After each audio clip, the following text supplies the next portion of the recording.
You want details? Fine. I drive a Ferrari 355 Cabriolet.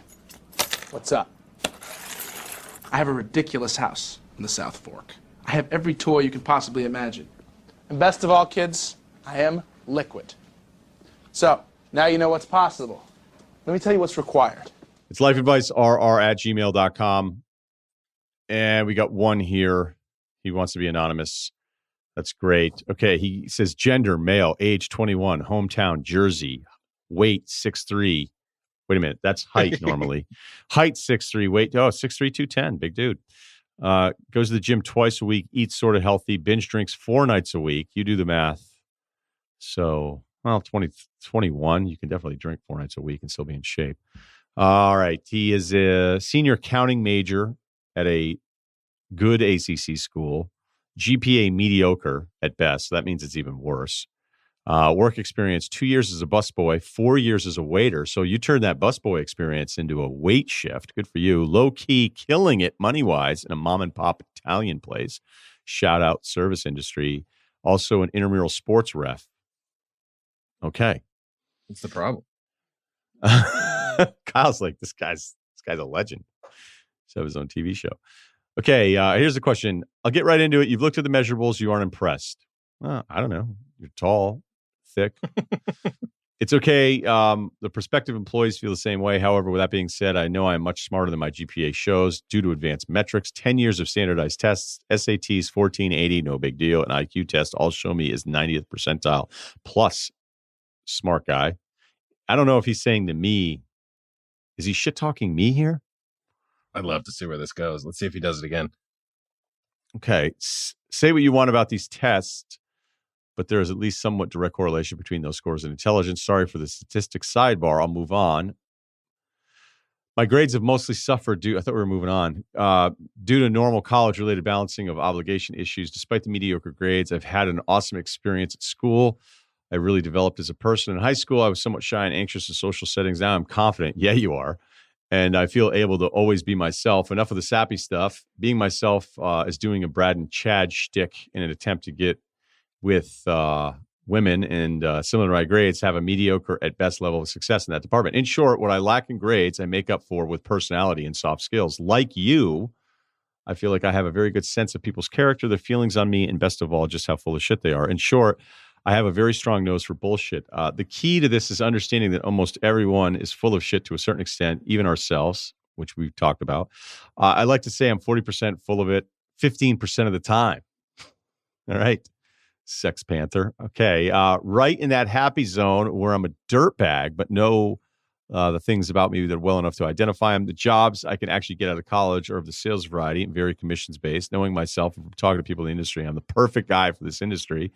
I humbly, this is going to be a joke. I humbly, of course, believe that I would succeed in this job.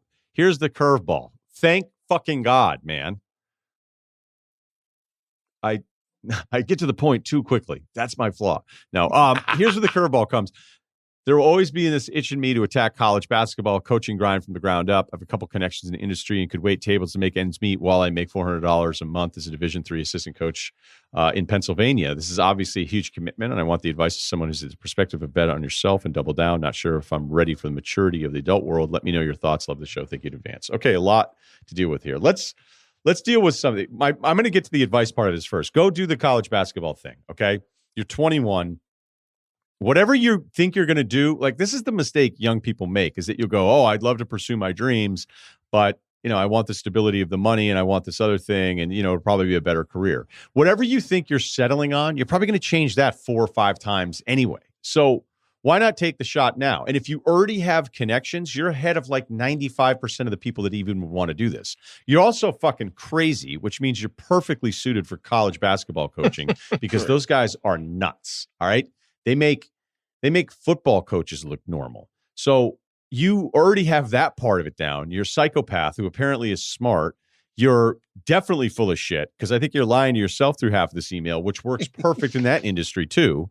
And yeah, like I kind of think I know who you are, and it's a lot of personality, and it's in between completely arrogant but then you think you're being humble by pointing at yourself, but you're actually still kind of being arrogant about it the whole time. And that's okay. I'm not even mad at any of this stuff because I'd rather you be super confident saying, hey, I can do this and I have connections in a field where you're going to be doubted your entire career. There's going to be numerous times you're going to want to quit and you're going to go, this isn't worth it, and all these different things. So if you have the connection and it's this itch and you're 21, this is a no-brainer. You absolutely go ahead and pursue this because you have those connections. If you had no connections, I'd say still pursue it. You're young enough. I'm always going to tell all of you guys to pursue the thing that you think will make you happy, because here's the great thing. What if you don't like it?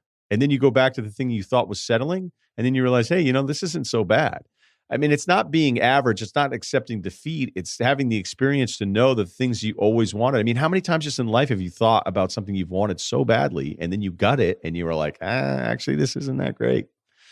And so that's the other part of pursuing the thing that you want, because if you never pursue it and then you do other stuff, then you're 30 and you're 40 and you're like, I wish I'd really taken that chance. And it doesn't mean that you had taken that chance and you would have been incredibly successful, but you would have taken the chance and either failed and accepted it, or you would have taken the chance and learned that you didn't really like it.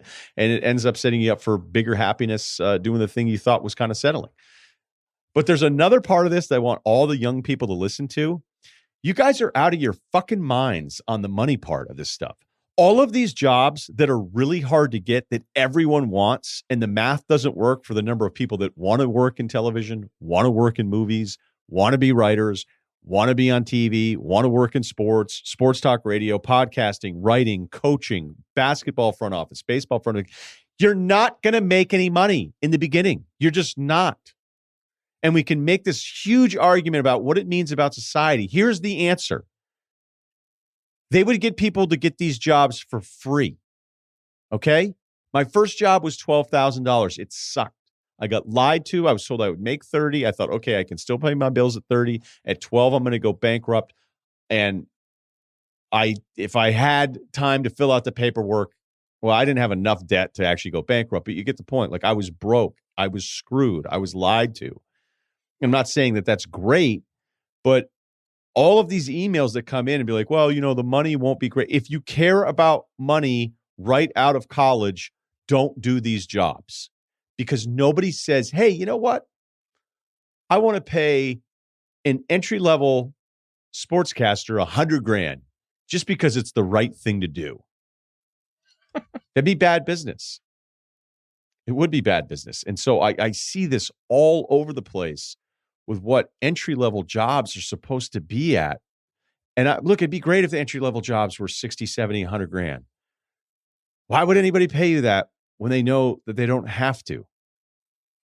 So many of you keep asking that over and over again. And I'm just like, hey, I met somebody who was like, yeah, I dropped out of business school. I'm having a hard time finding a steady podcast income. You're like, well, you probably should have dropped out of business school. Like, if you're going to do that and pursue this tougher thing where the money isn't great early on, you don't get to complain about it too. You picked this one, suck it up. And if you stayed in the other one, you would have made more money. And, I don't know, like some of this stuff, it's like, I don't know. It's really, it sucks that this industry, the entry-level money isn't great, but that's because the people that own these stations and, at ESPN, I mean, my first few ESPN deals sucked. I was fucking hourly. I was filling out timesheets. You want to know why? Because I was never going to say no. I was never going to say no to it because it was ESPN. And you think like, oh my God, I'm at ESPN. I've been in the business years and years and years. Now, maybe, I don't know. I mean, I was only in the business, I guess, 5 or 6 years, but they were like, we can get any other guy to fill in for $100. We could get it for, I would have done it for $20 an hour, and they know it. So if you were somebody pursuing these things and you go, yeah, but the money isn't very good early on, then you already kind of have ruled yourself out of this, haven't you? All right, hit us up, lifeadvicerr@gmail.com. And please subscribe, rate, and review to the Ryen Russillo podcast, part of the Ringer Podcast Network, and we will talk to you on Wednesday.